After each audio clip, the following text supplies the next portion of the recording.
हमारी कहानी की शुरुआत एक लड़की से होती है जिसको एक जानलेवा बीमारी है। उसका इकलौता सहारा उसके ओडोन गेम्स हैं, जिन्हें खेल कर वो अपनी किस्मत से सवाल करती है। अचानक उसकी आंखें खुलती हैं तो सेड्रिक, जो कि उसका होने वाला पति है, उसके सामने खड़ा था और उसे रिजेक्ट कर रहा था। पर एक मिनट, वो यहाँ कैसे आई? उसे तो बीमारी थी और ये तो कोई हॉस्पिटल नहीं है। उसके फियांसी के बगल में खड़ी लड़की लिली को देखकर सब क्लियर था। ये तो उसके पिछले जन्म के फेवरेट गेम की हीरोइन है। और वो उसका क्या? सेड्रिक की आवाज सुनकर उसे समझ आ जाता है कि उसका जन्म विलेनेस डॉटर आइलीन के रूप में दोबारा हुआ है। आइलीन शांति से उठकर सेड्रिक का रिजेक्शन एक्सेप्ट कर लेती है। सेड्रिक, उसकी फियांसी लिलिया और सभी गेस्ट आइलीन की इस बात से हैरान हो जाते हैं कि आइलीन ने रिजेक्शन को इतनी आसानी से एक्सेप्ट कर लिया। गेम के हिसाब से उसको लड़ना था और सब लोगों पर चिल्लाना था, पर अगर उसने विलेनस न बनकर सावधानी से अपनी किस्मत सुधारी तो गेम के अकॉर्डिंग एंड में आइलीन की मौत नहीं होगी और वो बच जाएगी। और अगर वो ऐसा नहीं करेगी तो डीमन लॉर्ड के ड्रैगन बनने के बाद जब लिलिया उसके ऊपर तलवार से हमला करेगी तब उसके पैरों के नीचे आकर मारी जाएगी। अब वो अपनी दूसरी लाइफ ऐसे तो वेस्ट कर नहीं सकती, उसे कुछ न कुछ तो करना ही होगा। तो आइलीन ने ये रास्ता चुना। ग्रेसफुली अपनी किस्मत को ठीक करने के लिए आइलीन ने रिजेक्शन फेस किया। आइलीन ने डीमन लॉर्ड को हराने का फैसला करके एक नया सफर शुरू किया। अपने इस सफर में उसे एक भयानक जंगल से होते गुजरना था। जब वो डीमन लॉर्ड के महल की तरफ जा रही थी तब उसे कई सारी डरावनी आवाजें सुनाई थी जो कि उसे वहां से भाग जाने को कह रही थी। लेकिन आइलीन ने हिम्मत जुटाकर उन सबको अनसुना किया और कुछ का तो मजाक भी बनाया और आखिरकार डीमन लॉर्ड के महल के सामने पहुंच गई। वहां पहुंचते ही आइलीन ने अपने सामने क्लॉड जीन एल्मेरी नाम के डीमन लॉर्ड को देखा, जो अनएक्सपेक्टेडली काफी हैंडसम था। एंड उसको देखते ही आइलीन ब्लश करने लगी, बट खुद को संभालते हुए आखिरकार उसने डीमन लॉर्ड का सामना किया, उसे प्रपोज करके। अपनी इस बेवकूफी भरे मूव से वो खुद भी हैरानी में पड़ गई। क्लॉड उसकी इस बात से इतना दंग रह गया कि उसने तो गुस्से में आइलीन पर बिजली गिरा दी, जिससे वो बेहोश हो गई। बेहोश होते समय उसे अपने बचपन की एक बात याद आई थी कि जब वो छोटी थी तब अपने रॉयल भाइयों के सामने वो हमेशा खुद को नीचे ही मानती थी। कोई भी चीज हो तो उसके मम्मी पापा हमेशा उसे उसके भाइयों जैसा बनने को बोलते थे। फिर कुछ सालों बाद जब सेड्रिक ने उसे प्रपोज किया उसकी फियांसी बनने के लिए, तब उसमें इतना कॉन्फिडेंस आया कि वो अपनी पूरी काबिलियत का इस्तेमाल करे, क्योंकि फ्यूचर में उसे रानी बनना था। उसे लड़ाई करना सीखा, अच्छी पढ़ाई करी, पर इसके बावजूद भी उसके आस पास के लोग उसे बहुत जलते थे और पीठ पीछे हमेशा उसकी बुराई करते थे कि आइलीन इस चीज की हकदार नहीं है और कि आइलीन में इतना ज्यादा घमंड है कि वो अभी से ही एक बुरी रानी बनने का नाटक करती है। इतने में ही आइलीन की आंखें खुल गई। बेहोशी से उठने के बाद उसने क्लॉड को अपने सामने बैठा देखा और उसके साथ दो लोग और भी थे। ये थे क्लॉड के असिस्टेंट्स, जिनका नाम था कीथ, जो कि एक इंसान था, और बिएल्ज़ेबूथ, जो कि एक डीमन था। आइलीन ने इन सब बातों पर ज्यादा ध्यान न देते हुए फिर से एक बहुत ही समझदारी का काम करने का सोचा और अपनी बड़ी बड़ी आंखें दिखाते हुए क्लॉड से शादी करने को पूछ लिया, जिस वजह से क्लॉड ने वापस से परेशान होकर अपने असिस्टेंट से बोला कि उसे बाहर का रास्ता दिखाया जाए। ऐसा नहीं था कि क्लॉड को ये अटेंशन पसंद नहीं आई, असल में वो बिजली भी क्लॉड के गुस्से के कारण नहीं बल्कि चौक जाने की वजह से चमकी थी और गलती से वो आइलीन के ऊपर गिर गई, जिससे अनइंटेंशनली आइलीन बेहोश हो गई। क्लॉड तो असल में सोच के ब्लश भी कर रहा था कि आइलीन उसे पसंद करती है, इसलिए उसने उसको शादी के लिए पूछा, पर आइलीन से पूछने पर वो साफ साफ क्लॉड को मुंह पर मना कर देती है कि वो उसे प्यार व्यार नहीं करती। क्लॉड इस बात से काफी दुखी हुआ और थोड़ी बेइज्जती भी महसूस हुई। हालांकि फिर उसने अपने आप को संभाला और उससे पूछा कि कहीं ऐसा तो नहीं कि तुम बस अपने फियांसी से बदला लेने के लिए उसके बड़े भाई यानी मुझसे शादी करना चाहती हो, या फिर ये भी हो सकता है कि तुम्हें बस एक रानी बनने का शौक हो, चाहे फिर वो इंसान की हो या डीमन की। आइलीन को ये बात बहुत बुरी लगी और उसने गुस्से में क्लॉड पर चाकू तान दिया और फिर बोला कि वो सिर्फ एक रिजेक्शन से मायूस नहीं हो सकती, आखिर वो भी एक नोबल है जो कि अच्छे खाने और अच्छे कपड़े पहनने का शौक रखती है। तभी आइलीन की नजर अपने जूतों और ड्रेस पर गई, जो कि बिल्कुल अच्छी हालत में नहीं थे। जूते फट गए थे और ड्रेस बिल्कुल गंदी हो चुकी थी, शायद जंगल से आते वक्त और बिजली गिरने की वजह से ऐसा हुआ होगा। आइलीन कहाँ अच्छे कपड़े और नोबल खून की बात कर रही थी, पर अपनी ये हालत देखकर उसे खुद पर ही शर्म आने लगी। हालांकि क्लॉड ने यह बात नोटिस कर ली और सिर्फ एक चुटकी में उसकी ड्रेस को जादू से एकदम नई जैसी कर दी, जिसे देख खुश होकर आइलीन का चेहरा खिल गया। आइलीन को इतना खुश देखकर क्लॉड भी ब्लश करने लगा, इतना कि उसके साइड में रखा हुआ फूल भी खिल गया। इसके बावजूद भी क्लॉड ने उसको अपने पास रखने की जगह वापस से उसके घर टेलीपोर्ट कर दिया, क्योंकि वो उसके जासे में फिर से नहीं फंसना चाहता था। आइलीन घर पहुंचकर बैठी ही थी कि तब तक उसके पापा वहां आ गए। आइलीन के पापा, जो कि वहां के प्राइम मिनिस्टर थे, आइलीन के सेड्रिक के साथ के ब्रेकअप के बाद से काफी दुखी थे, लेकिन आइलीन की चिंता में नहीं बल्कि इस बात पे कि आइलीन एंगेजमेंट टूटने पर जरा भी दुखी नहीं दिखाई दे रही। फिर उन्होंने एक एनवेलप पर स्टैंप लगाकर आइलीन को दिया और बोला कि ये सेड्रिक की शादी का इनविटेशन है। आइलीन ने वहां जाने का फैसला किया क्योंकि उसे लगा था कि शायद वो सेड्रिक की हेल्प से क्लॉड को हरा सके। हालांकि ये आसान नहीं होगा, पर वो सेड्रिक को मनाने के लिए तैयार थी। लेकिन वहां जाके पता चला कि सेड्रिक ने महल के बाहर एक जादुई बैरियर लगाया हुआ है ताकि आइलीन अंदर ना आ पाए। वहाँ आइलीन शिकायत करते हुए एक रिबन निकालती है, तभी आलमंड नाम का एक क्रो डीमन उसे पहन लेता है और आइलीन उसे एक कुकी देती है। रिबन पहनने के बाद वो आइलीन की दी हुई कुकी खाता है, जिससे वो अजीबोगरीब हरकतें करने लगता है, जैसे कि उसे चक्कर आ रहे हो। ये देखने के लिए कि क्रो डीमन को क्या हुआ है, क्लॉड वहां आ जाता है। आइलीन का शुरुआत से प्लान यही था और आइलीन उसे भी कुकी खिलाती है। आइलीन शर्माते हुए बोलती है कि ये असल में एक लव पोशन से बनी हुई कुकी है, ताकि वो उसके साथ महल के बैंक्वेट में चल सके, वो भी बिना किसी आनाकानी के। लेकिन क्लॉड पर उस कुकी का कोई असर नहीं होता। हालांकि वो चौंक जरूर जाता है कि आइलीन अपनी बात मनवाने के लिए क्या क्या कर सकती है और तुरंत ही वो उसे और आलमंड को लेकर अपने महल चला जाता है बिना आइलीन की बात का जवाब दिए कि वो उसके साथ बैंकेट में जाएगा या फिर नहीं। वहाँ पहुंचते ही उसे खबर मिलती है कि इंसानों ने उसके फेनरिक कप को किडनैप कर लिया है। हमें देखने को मिलता है कि वो इंसान और कोई नहीं बल्कि सेड्रिक और उसके साथी हैं, जो ये सोच रहे हैं कि इस कप को किडनैप करने पे वो डीमन से अपनी बातें कैसे मनवा सके। और साथ ही साथ उन्हें ये भी पता चल जाएगा कि कहीं आइलीन डीमन के साथ तो नहीं मिली हुई है। वहाँ क्लॉड के महल में आइलीन उसे छुड़ाने में क्लॉड के साथ चलने को बोलती है और फिर वापस से सेड्रिक और लिलिया से जाके मिलती है। सेड्रिक उस पर इल्जाम लगाता है कि उसने ही डीमन लॉर्ड को बंदी बनाया और इसकी वजह से डीमंस और इंसान में लड़ाई हुई है।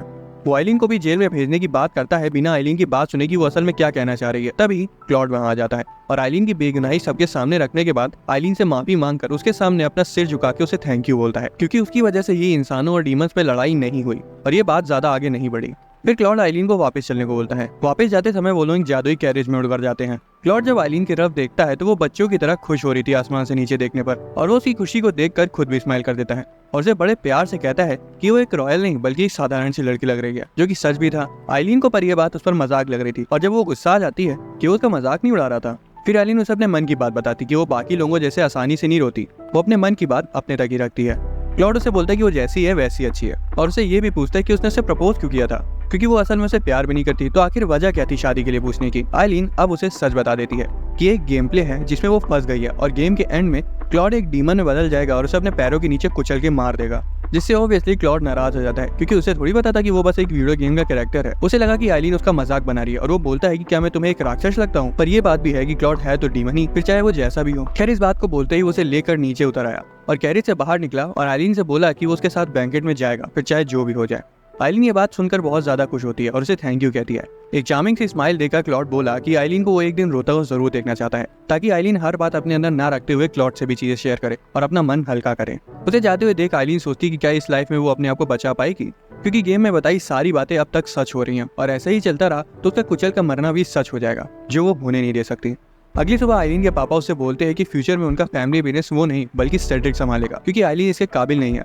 और आइलीन इस बात से परेशान हो जाती है क्योंकि अब आइलीन के पास दो काम आ गए हैं, परिवार की इस बिजनेस वाली चीज को संभालना ताकि वो अपने पिता को दिखा सके कि वो भी संभालने के लिए काबिल है, और खुद की लाइफ को भी ठीक करना ताकि गेम में एंड में उसकी मौत ना हो। फैमिली की लॉस में मदद करने के लिए वो अपने एक पुराने दोस्त जैस्पर से मिलती है। बाद में वो क्लॉड के महल भी जाती है और कहती है कि वो वर्कर जिन्हें सेड्रिक ने बिना किसी वजह के महल से निकाल दिया था, उन्हें क्लॉड अपने महल में मरम्मत के लिए बुला ले, जिससे उन्हें काम भी मिल जाएगा और क्लॉड का टूटा हुआ महल भी सुधर जाएगा। क्लॉड तुरंत मान जाता है, जिससे आइलीन हैरान होती है कि उसने बिना किसी आनाकानी के उसकी बात मान ली। क्लॉड फिर कीट से उसकी सैलरी और डीमन लॉर्ड की मिसिंग पेंशन के बारे में पूछता है, जिस पर वो कहता है कि उसकी सैलरी बाकी नोबल्स अपने पास रख लेते हैं और सेम वो पेंशन के साथ भी करते हैं। आइलीन कहती है कि वो जैस्पर को बोलेगी इस मामले के लिए, जिस पर क्लॉड उसके थोड़ा करीब आ जाता है ये जानने के लिए कि वो ये सब क्यों कर रही है, और आइलीन का चेहरा फिर से लाल हो जाता है और वो शर्माते हुए बात को टाल देती है। साथ में आइलीन फार्म बनाने के लिए क्लॉड से कुछ जमीन भी मांगती है, जिसे वो तुरंत दे देता है। आइलीन के जाने से पहले क्लॉड अपनी परछाई से एक डीमन गेट पे बनाता है, जिससे फेड्रिक कब निकल के आता है। आइलीन उसे देखकर खूब खुश होती है और ये जानने पर कि उसे रिबन से खेलना पसंद है, वो उसका नाम भी रिबन ही रख देती है। पर अब आइलीन का जाने का समय हो गया था और वो उसे डीमंस की निगरानी में छोड़कर बाहर आती है। बाहर उसे जैस्पर मिलता है, जो उसे सवाल करता है कि भला डीमन लॉर्ड ह्यूमंस को क्यों काम करने देंगे। आइलीन, जिसकी आंखें रात भर लॉ पढ़ने की वजह से लाल हो चुकी थी, बोलती है कि ये लीगल है। जैस्पर आइलीन की तारीफ करता है इतनी मेहनती होने के लिए। तभी तेज आंधी का झोंका आता है और बियल्ज़ेबूथ वहां आकर जैस्पर से बोलता है कि तुम क्लॉड को किसी भी तरह से नाराज मत करना। आइलीन सोच में पड़ जाती कि ऐसा क्या हुआ जो अचानक से डीमन लॉर्ड का मूड खराब हो गया। जबकि जैस्पर समझ गया था कि उसने आइलीन से बात करी तो क्लॉड बस जलन की वजह से नाराजगी दिखा रहा है। जैस्पर आइलीन को बाकी लोगों से मिलवाता है जो महल को बनाने में मदद करवाएंगे। उन सबके नाम थे आर्किटेक्ट डोनी, डॉक्टर रक, क्वार्ट्ज और आइलीन का क्लासमेट आइजैक। वो सभी महल को ठीक करने के लिए अजीब अजीब से आइडियाज देते, जो कि बिल्कुल भी प्रैक्टिकल नहीं थे, पर सुनने में अच्छे जरूर लग रहे थे। तभी एक तेज हवा के झोंके के साथ कीथ वहां आता है और उन सभी लोगों को लेकर क्लॉड के पास चला जाता है। क्लॉड उन्हें काम समझाते हुए क्लियर करता है कि महल असल में टूटा हुआ है और बिल्कुल भी अच्छी हालत में नहीं है। उसके अच्छे दिखने की सिर्फ एक ही वजह है, वो है क्लॉड का इल्यूजन मैजिक। क्लॉड ने फिर उन लोगों को पैलेस को सभी डीमंस के लिए आरामदायक बनाने को बोला और फिर वहां से चला गया। आइलीन ने देखा कि वहां का मौसम काफी खराब है, जिसका मतलब क्लॉड का मूड भी खराब है। अब वो तो इस बात से अनजान थी कि क्लॉड को उसके दोस्तों से जलन हो रही थी। हालांकि क्लॉड से पूछने पर वो इस बात पर एग्री करता है कि वो असल में जेलस है। आइलीन उसे बोलती है कि अरे जलने वालने की कोई जरूरत नहीं है, वो तो उसकी मदद कर रहे हैं, और आइलीन उनको सिर्फ दोस्त मानती है। क्लॉड सोचता है कि वो आइलीन को किसी और से बात करते हुए देख इतना गुस्सा क्यों हो जाता है और उसे जलन क्यों होती है। ये सब सोचते हुए वो वहां से चला गया। आइलीन इससे पहले कुछ बोलती कीथ उससे कहता है कि अब चिंता करने की कोई जरूरत नहीं, क्योंकि बाहर देखो मौसम बिल्कुल ठीक है। ये सुनकर आइलीन को तसल्ली मिल जाती है। आइलीन अब काम पर लग जाती है और अपनी टीम से कॉस्मेटिक का सामान बनाने को कहती है, जो अपने आप में बहुत ही ज्यादा अच्छा हो और उसे वो अपने नए बिजनेस के लिए बनवा रही थी। पर जब सब पूछते कि वो ये क्यों बनवा रही है तो इसकी वजह बताती कि वो नहीं चाहती कि क्लॉड बैंकेट में उससे ज्यादा सुंदर लगे। आखिर वो एक सुंदर महारानी जैसी दिखनी चाहिए। और जहाँ एक और आइलीन ये बना रही थी, वहीं दूसरी ओर सेड्रिक अपने महल में बैठा बैठा ये सोच के परेशान हो रहा था कि कहीं आइलीन को सच में उसके बड़े भाई से प्यार तो नहीं हो गया। आइलीन अपना पूरा मन लगा के कॉस्मेटिक पोशन को तैयार कर रही थी कि जब क्लॉड के साथ उसके फाइनेंसेस क्लियर करके वहाँ आता है तो आइलीन उससे पूछती है कि उसने इस नोबल के खिलाफ कोई सख्त कदम क्यों नहीं उठाया जिसने उसकी इतने समय से अपने पास सैलरी रखी हुई थी। कीथ ने जवाब दिया कि अगर वो अथॉरिटी में ऐसा बताता तो उसे ये भी बताना पड़ता कि क्लॉड को भी पैसे की मामले में तंगी है और डीमन लॉर्ड के साथ ऐसा नहीं कर सकता। आइलीन ने बात बदलते हुए बोला कि वो बॉल में सुंदर दिखना चाहती है और इससे पहले कि वो क्लॉड से कुछ बोल पाती वो बिना कुछ बोले वहाँ से चला गया। आइलीन को लगा कि क्लॉड को लगता है कि वो सुंदर नहीं दिख सकती, जिससे वो उदास हो जाती है, पर कीथ उसे परेशान न होने को बोलता है और बताता है कि क्लॉड भी आइलीन के साथ बैंकेट में जाने के लिए बहुत एक्साइटेड होगा। रात के समय जब आइलीन सोने की तैयारी कर रही थी तभी बेएल्ज़ेबूथ आइलीन के कमरे में बिना नॉक किए घुस आता है। आइलीन के पूछने पर वो बताता है कि वो भी बैंक्वेट में मैनर सीखने के लिए आया है। आइलीन उसे खूब मिन्नतें करवाती है और फिर आखिर में जाके उसे वो सिखाने को मान जाती है। अगले दिन आइलीन और क्लॉड खुशी से अपने महल की बालकनी से इंसानों और डीमन को साथ में काम करते देख रहे थे। तभी कीथ और जैस्पर वहाँ आ जाते और बोलते कि लिलिया को कोई आइलीन के नाम से धमकियां दे रहा है कि वो सेड्रिक से शादी ना करे। आइलीन आलमंड को उसके पास भेजती है। क्लॉड पहले तो मना कर देता है क्योंकि उसे डर था कि आलमंड को कहीं कोई नुकसान ना पहुंचे, जैसे उन लोगों ने रिबन को कैद में रख लिया था सिर्फ डीमंस के खिलाफ नफरत की वजह से। लेकिन आइलीन के कहने पर वो उसे जाने देता है, ये कहते हुए कि वो आइलीन के लिए कुछ भी कर सकता है। आइलीन ये सुनकर शर्मा जाती है और कीथ और जैस्पर भी ऑकवर्डनेस की वजह से वहाँ से चले जाते हैं। क्लॉड को भी वहाँ से जाते देख आइलीन सोचती है कि उसे क्लॉड से प्यार तो हो ही गया है, लेकिन क्या वो उसे अपने प्यार का इजहार करे या ना करे। उधर सेड्रिक लिलिया को हक करते उसे माफी मांगता है क्योंकि उनके हिसाब से आइलीन ने उन्हें ये धमकी दी है और ये भी बोलता है कि वो आइलीन को नहीं छोड़ेगा। बाद में आलमंड को डस्टबिन में एक लेटर मिलता है आइलीन के नाम का, जो लिलिया के पास कोई धमकी के तौर पर भेज रहा था। 2 महीने गुजर जाते और आखिरकार बैंकेट बॉल का दिन आ जाता है, जहां सेड्रिक एक तरफ आइलीन के ऊपर इल्जाम लगा के उसको बंदी बनाने के फिराक में है, वहीं आइलीन क्लॉड की गिफ्ट करी एक खूबसूरत सी ड्रेस पहनकर तैयार हो जाती है। उसके पापा उसे चिढ़ाते हुए कहते हैं कि वो सेड्रिक के लिए सब कर रही है ना। इतने वक्त में आइलीन की वो कॉस्मेटिक क्रीम भी एक अच्छा बिजनेस बन चुकी थी, जिसका मतलब ये था कि अगर उसके पापा उससे फैमिली बिजनेस ना भी दे तब भी वो अपने बल पर मेहनत करके अपना खुद का बिजनेस खड़ा कर सकती है। तभी आइजैक वहाँ आकर बताता है कि लिलिया कहीं मिल नहीं रही है और हो सकता है कि सेड्रिक उसके किडनैप होने का इल्जाम भी आगे जाकर आइलीन पर ही डाल दे और क्लॉड अब सभी डीमंस को एक एक करके रिट्रीव कर रहा है। तभी सेड्रिक वहाँ आ जाता है और सबसे बोलता है कि उसे एक अनाउंसमेंट करनी है। वहाँ डीमंस के महल के सामने बेएल्ज़ेबूथ को लिलिया मिलती है, जो कि खुद ही क्लॉड से मिलने वहाँ आ रही थी। हालांकि ये बात लिलिया उसे नहीं कहती और सीधा क्लॉड के पास जाती है। लिलिया रोते हुए बोलती है कि उसे क्लॉड की चिंता है कि वो बिल्कुल अकेला है, पर क्लॉड बोलता है कि उसे लगता है कि लिलिया नाटक करी है और साथ में उसे ये भी पता है कि जंगल को चारों तरफ से इंपीरियल सोल्जर्स ने घेरा हुआ है। लिलिया बोलती कि उसने ये सब नहीं किया, वो क्लॉड के साथ कभी ऐसा नहीं कर सकती। वो तो सेड्रिक ने उसकी सेफ्टी के लिए हुक्म दिया है क्योंकि उसे चिट्ठियों द्वारा धमकी मिल रही थी, जिस पर क्लॉड बोलता है कि वो जानता है कि लिलिया खुद ही वो धमकियां लिख रही थी और इल्जाम आइलीन पर लगा रही थी। लिलिया ने ये भी बात मान ली कि वो खुद ही चिट्ठियां लिखती थी, पर वो भी सिर्फ आइलीन से बचने के लिए, क्योंकि आइलीन असल में उसे किडनैप करना चाहती थी। क्लॉड इस बात पे नाराज होता है और ये चीज मानने को तैयार ही नहीं होता, जिस पर लिलिया और भी ज्यादा रोना शुरू कर देती है। लिलिया यहाँ तक कह देती है कि वो तो क्लॉड से प्यार करती है और ये भी कि उसे क्लॉड की मदद करने का मौका चाहिए। बेएल्ज़ेबूथ गुस्से में उसे धक्का देने की कोशिश करता है और उसे शॉक लग जाता है क्योंकि वो मैजिक के कारण लिलिया को नुकसान नहीं पहुंचा सकता। और लिलिया की आंसू भरी शक्ल और उसकी बातें कि मुझे अपने साथ रख लो, ये सब देखकर क्लॉड को आइलीन की याद आ जाती है। क्लॉड को यकीन नहीं होता कि सेड्रिक आइलीन की जगह लिलिया को क्यों चुनेगा, जबकि क्लॉड के हिसाब से आइलीन तो लिलिया से ज्यादा क्यूट है। ये सोचकर और लिलिया के बार बार जिद करने पर क्लॉड उसको वापस से उसके महल भेज देता है और खुद बैंकेट में जाने के लिए निकल जाता है। उधर सेड्रिक आइलीन पर इल्जाम लगाता है कि उसने ही लिलिया को किडनैप किया है और अपनी सारी हदें पार करके आइलीन का मुंह जोर से पकड़कर उससे पूछने लगता है। अचानक क्लॉड आ जाता है और सेड्रिक आइलीन को छोड़ देता है। फिर क्लॉड आइलीन की हिम्मत की तारीफ करता है और उसे बोलता है कि वो सेड्रिक से अपनी एंगेजमेंट तोड़ दे और क्लॉड यानी उससे शादी करे। आइलीन भी अपनी बेगुनाही साबित करते हुए अपने पास रखे लिलिया के इन्विटेशन को दिखाती है और कहती है ये इन्विटेशन और लिलिया को मिली धमकियां दोनों में ही गुलाब का निशान है, यानी ये लिलिया ने खुद ही लिखी है। जिसे सुन के सारे गेस्ट हैरान जाते हैं और आइलीन को बेकसूर मान लेते हैं। वहीं सेड्रिक का चेहरा सफेद पड़ जाता है। फिर आइलीन अपनी सेड्रिक के साथ में एंगेजमेंट तोड़ने के कॉन्ट्रैक्ट पेपर पर साइन करके एंगेजमेंट तोड़ देती है और फिर खुशी खुशी क्लॉड के साथ डांस करने लगती है, ये जानते हुए कि अब वो उस इंसान या सच कहे तो डीमन के साथ है जो उसका बहुत ख्याल रखता है। बाद में जब वो दोनों वापस आ जाते हैं तब आइलीन क्लॉड से पूछती है कि उसे लिलिया से मिलकर उसकी कौन कौन सी बातें अच्छी लगी, तो क्लॉड उसकी जेलेसी को समझते उसके गाल खींचता है और बोलता है कि लिलिया उसके टाइप की लड़की नहीं है और फिर उसे किस करता है। तभी अचानक आइलीन को क्लॉड के ड्रैगन में बदल जाने का विजन आने लगता है और वो सोचने लगती है कि क्या वो अपनी किस्मत बदल रही है या फिर सब वैसा ही हो रहा है। कुछ दिनों बाद एक सपने का विजन हमें देखने को मिलता है जिसमें कीथ डीमन लॉर्ड के साथ काम करने को तैयार हो जाता है क्योंकि उसे इंसानों ने अपने यहाँ से निकाल दिया था। तभी कीथ की आंखें खुल जाती है और उठने पर वो देखता है कि बेएल्ज़ेबूथ और आइलीन उस पर चाकू ताने खड़े हैं। आइलीन फिर बोलती है कि कीथ का जुर्म ये है कि उसने बिना क्लॉड को बताए कुछ डीमंस बेचे हैं और ये भी बताती है कि अगर क्लॉड को ये धोखा पता चला तो बहुत नाराज होगा और हो सकता है कि वो अपने आखिरी फॉर्म जो कि एक ड्रैगन है उसमें ट्रांसफॉर्म हो जाए और अगर ऐसा हुआ तो वो उसे मारने से पहले एक पल भी नहीं सोचेगा। डर के मारे कीथ अपना बचपन उन दोनों को बताता है। बचपन में क्लॉड ने उसे डूबने से बचाया था, जिसे सबको उसके डीमन होने का पता चल गया और उसे वहां से निकाल दिया गया। कीथ ने उसका साथ दिया, पर बाद में उसकी वजह से नोबल्स ने क्लॉड को एक्सपेल कर दिया, क्योंकि कीथ ने झूठे जमीन के कागजात दिए थे और सिर्फ एक ही शर्त पर वो उसे जाने देते कि अगर कीथ कुछ डीमंस उन्हें बेचते। आइलीन इस बात को समझते हुए कीथ की मदद करने को तैयार हो जाती है, जिसके बदले में कीथ उसकी कॉस्मेटिक कंपनी में मदद करने को बोलता है। तब तक आलमंड उन्हें बताता है कि सेड्रिक और उसकी फियांसी यहाँ हैं। एक कमरे में क्लॉड, सेड्रिक और लिलिया बैठे थे, जहाँ लिलिया क्लॉड को कीथ के उस जुर्म के बारे में बताती है। आइलीन तुरंत बोल पड़ती है कि ऐसे डीमंस जिन्होंने गलत काम किए हैं, क्राइम्स किए हैं, उन्हें बेचना लीगल है। कीथ भी क्लॉड से माफी मांगते हुए बोलता है कि आप मुझे जो सजा देना चाहते हो वो दे दो, बस पहले मैं आइलीन की मदद कर लूं, फिर जो भी बोलोगे वो मुझे मंजूर होगा। बाद में जब नोबल्स उन डीमंस को खरीदने आते हैं तो कीथ उन्हें कहता है कि वो जमीन तो उसने आइलीन को बेच दी। कीथ उस नोबल से कागजात छीन लेता है और आसानी से बाकियों से लड़ता है। वही आइलीन सोच रही थी कि गेम के हिसाब से यहाँ सेड्रिक और लिलिया को भी होना चाहिए था, पर ऐसा नहीं है। पर तभी वो दोनों आ जाते हैं और लिलिया बिएल्ज़ेबूथ को हरा देती है और सेड्रिक आइलीन को अपने साथ ले जाता है। जब कीथ और बिएल्ज़ेबूथ ये चीज क्लॉड को बताते हैं तो वो तुरंत उसे लेने जाता है। वहाँ सेड्रिक आइलीन को बांध के रखे होता है और उसके इरादे भी ठीक नहीं लग रहे थे। तब तक आलमंड आइलीन को ढूंढ लेता है। क्लॉड आइलीन की ये हालत देखकर अपने आखिरी ड्रैगन फॉर्म में बदलने लगता है। लिलिया भी वहाँ आ जाती है, जिसने कसम खाई थी क्लॉड के ड्रैगन बनने के बाद उसे खत्म करेगी। पर जब अपनी तलवार लेकर वो आगे बढ़ती है, उतने में आलमंड आइलीन को फ्री कर देता है और आइलीन वो तलवार से खुद जख्मी होकर क्लॉड को बचा लेती है और उसे वापस बदल जाने की रिक्वेस्ट करती है, और ऐसा होता भी है। क्लॉड वापस अपने ह्यूमन फॉर्म में आ जाता है। अगले दिन आइलीन बेड पर आराम कर रही होती है और उसके पापा क्लॉड को क्राउन प्रिंस बनाने की बात कर रहे होते हैं ताकि वो सेड्रिक के क्राइम्स को अपने तक रखे, बट फिर भी आइलीन के लिए वो मान जाता है। दोनों की एंगेजमेंट हो जाती है और इस तरह एक बुरी एंडिंग आइलीन के लिए टल जाती है। पर आइलीन का सफर अभी खत्म नहीं हुआ है, क्योंकि वहाँ दूसरी तरफ हम एक आइलीन जैसे दिखने वाले लड़के को देखते हैं, जो कि असल में आइलीन ही है। बस एक लड़का होने का नाटक करते हुए वो एक प्राइवेट स्कूल में जाती है। वहाँ का स्टूडेंट काउंसिल अगस्त उसे वेलकम करता है, पर यहाँ वो पहुंची कैसे?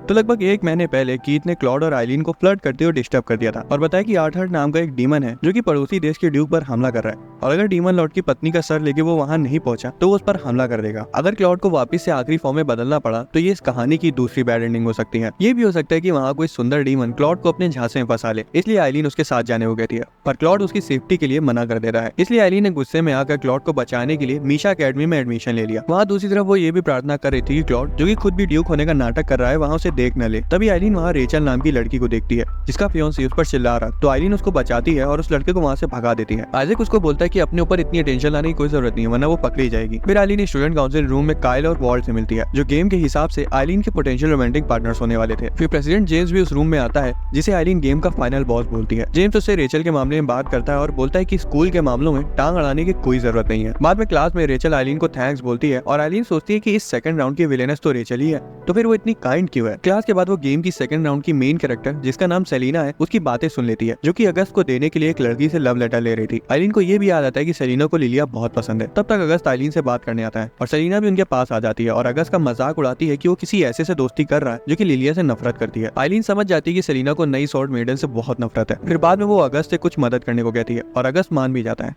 पर वो बात क्या है ये हमें अभी नहीं बताया जाता। दूसरे सीन में क्लॉड कीथ से कहता है कि आइलीन को लेटर लिख के पूछो कि वो ठीक है या नहीं। कीथ पर उससे कहता है कि इससे पहले एशटार्ट के बारे में बताना ज्यादा जरूरी होगा। तो असल में बात यह है कि अभी जो ड्यूक है उसका बेटा ड्यूक के नेफ्यू को मारना चाहता है, पर कीथ को लगता है कि वो नेफ्यू ही एशटार्ट है। वहाँ आइलीन क्लॉड का लिखा हुआ प्रेम पत्र जोर जोर से बोल के पढ़ रही थी, जिस पर आइजैक उसे धीमे बोलने को कहता है। फिर बाद में वो स्टूडेंट काउंसिल जाके स्कूल के बारे में और जानने की कोशिश करती है। आइलीन स्कूल की सेफ्टी के लिए सिक्योरिटी पुलिस बनवाने का सुझाव देती है, पर जेम्स उसे एक वैम्पायर केस दे देता है। असल में एक फीमेल स्टूडेंट बेहोश पाई गई थी और उसके शरीर में खून भी नहीं बचा था। उसे एक खबर क्लॉड को भी देने को बोली जाती है, जिसे सुनकर वो बहुत नर्वस हो जाती है। वहाँ दूसरी तरफ क्लॉड तो आइलीन की बॉडी पिलो खरीदने के बारे में सोच रहा था। तब तक एक अजीब सा व्हाइट डक रूम में एंटर करता है और एक रिपोर्ट देकर बिना अपना नाम बताए चला जाता है। उस रिपोर्ट में आइलीन की तरफ से एक मैसेज था क्लॉड के लिए, जिसे बहुत हिम्मत करके आइलीन ने लिखा था, और यहाँ तक कि वो डक और कोई नहीं बल्कि खुद आइलीन ही थी, डक की कॉस्ट्यूम में। हाँ, उसे यही एक तरीका मिला क्लॉड को बिना कुछ बताए और बिना अपनी शक्ल दिखाए लेटर पहुंचाने का। रात में आइलीन आइजैक के साथ पूरे एरिया की निगरानी कर रही थी। तब तक उन्हें रेचल की आवाज आई, जो अपने प्रोफेसर से बात कर रही थी। वो प्रोफेसर उसके मुंह पे कपड़ा लगाकर उसे बेहोश करने वाले थे, ये बोलते हुए कि ये भी एक नॉर्मल डीमन इंसिडेंट की तरह होगा। उसका पीछा करते करते आइलीन को वो बेहोश दिखा और उसके सामने खड़ा था जेम्स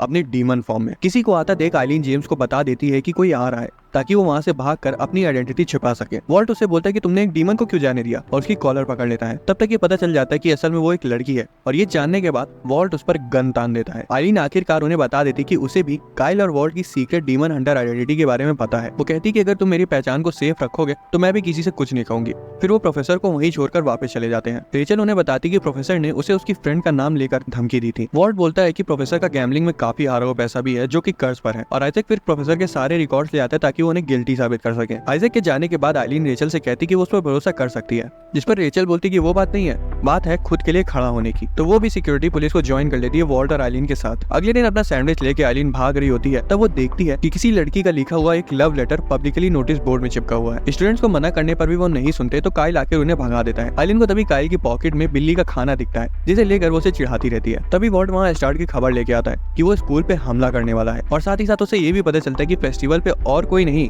बल्कि ड्यूक बना क्लॉड भी आने वाला है। इवेंट के पहले दिन एक स्वॉर्ड फाइट होगी जहाँ चर्च डीमन को छिपा दिया जाएगा। फिर अगले दिन ब्यूटी पेजेंट होगा और उसे क्लॉड को पूरे इवेंट भर ड्रैगन नहीं बनने देना है। अगले दिन आइलीन डक की कॉस्ट्यूम में हर उस स्टूडेंट को मार रही थी जो कि जबरदस्ती लड़कियों के साथ डांस करना चाहता था, और वो सेलिना पर इल्जाम लगाती है कि उसी ने अपनी दोस्त का लव लेटर सबको दिखाने के लिए वहाँ चिपकाया था। पर तब तक क्लॉड वहाँ आने वाला था, तो वो झाड़ियों में जाकर छिप गई। वो सबसे बस यही पूछ रहे थे कि वो डक जैसा स्टूडेंट है क्या यहाँ पे। सेलिना ब्लश करते हुए क्लॉड का हाथ पकड़कर उसे घुमाने को बोलती है, जिससे आइलीन को बहुत जलन होती है। पर क्लॉड उससे बोलता है कि उसके इतना करीब मत आओ क्योंकि सेलिना का एक फियांसी है। ये सुन के सेलिना और बाकी आस पास की लड़कियां, यहाँ तक कि झाड़ियों में छिपी आइलीन भी शर्मा जाती है। स्टूडेंट काउंसिल मीटिंग में सेलिना बोलती कि ह्यूमंस तक डीमंस की और डीमंस तक ह्यूमंस की बात पहुंचाने का काम वो करेगी क्लॉड से बात करके। सेलिना मना करने की कोशिश तो करती है पर उसकी बात कोई नहीं सुनता। वहाँ टेबल पर सब आइलीन की बुराई कर रहे थे, और सेलिना के पास उसका एक अजीब सा पोर्ट्रेट भी था जिसमें आइलीन के कपड़ों में एक बदसूरत सी लड़की थी। सेलिना सबको आइलीन ऐसी है ये बताती है, और ये पिक्चर भी सिर्फ उसका मजाक उड़ाने के लिए बनाई गई थी। सेलिना कहती है वो क्लॉड को उस चुड़ैल से बचा लेगी, और आइलीन और एक एक करके सब वहाँ से भाग जाते हैं सेलिना की क्लॉड के बारे में तारीफों का भंडार ना सुनने के लिए। बाहर सब लोग निगरानी कर रहे थे और थोड़ा सा हंसी मजाक भी।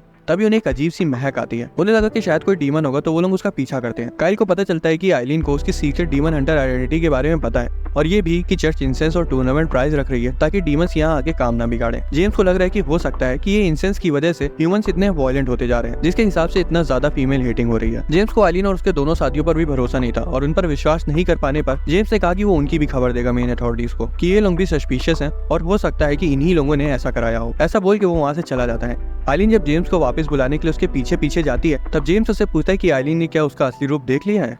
दोस्तों, अगर आपको एक्सप्लेनेशन पसंद आया तो वीडियो को लाइक और चैनल को सब्सक्राइब कर लेना। मिलते हैं अगली वीडियो में।